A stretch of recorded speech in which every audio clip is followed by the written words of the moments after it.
জামাত ইসলাম মের নাজিরপুর তথা কারুরথের যে সমস্ত লোকজন আসছেন, আমি তো রাজ্জাক সাহেবকে চিনি শিক্ষক হিসাবে, আর অ্যাডভোকেট সাহেবকে আমি চিনি না, চলতেই পারে না, কারণ আমি তো আর 40 বছর করেই থাকি।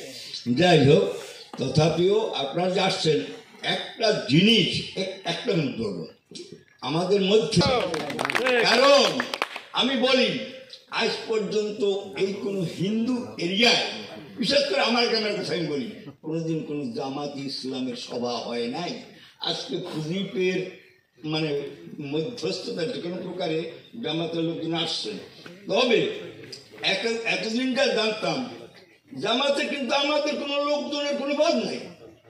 যদি জামাত আজকে যে অ্যাডভোকেট সাহেব যে বক্তব্যটা দিলেন, জামাত যদি তাই হয়, তো আমরা হিন্দুরা তো এটা সব বড় কিছু হবো না, হবো না, হয় বড়।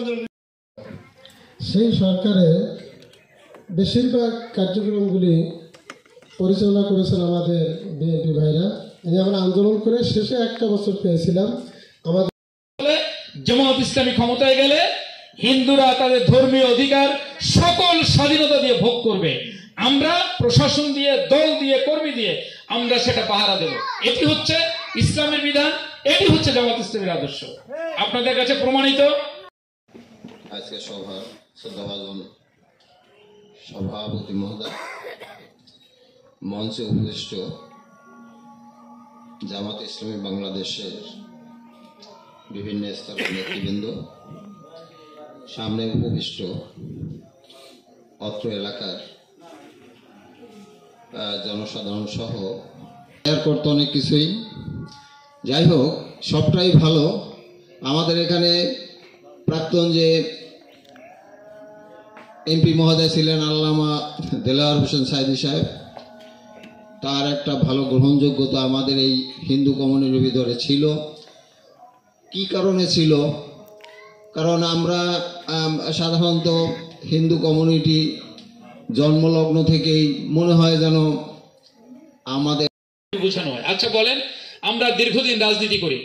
আমি এই মাধ্যমে বললাম, আজ পর্যন্ত 40 বছর রাজনীতি করি, কোন হিন্দুর সাথে কোনোদিন আমাদের ভুল বোঝাবুঝি হয়নি।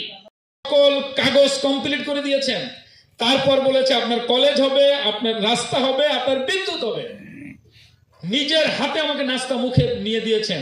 আমি ওনাকে বকাঝকা। প্রিয় মানুষ আল্লামা দেলাওয়ার হোসেন সাইদি সাহেব বলতেন যে আমার কাছে যেমন ডান চোখটা এবং বাম চোখটার মধ্যে কোনো ফারাক নেই, কোনো ব্যবধান নেই।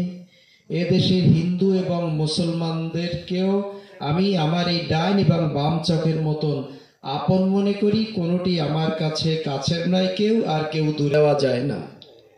সঙ্গত কারণেই জামাত ইসলামী চায় জাস্টিস বা ন্যায় বিচার।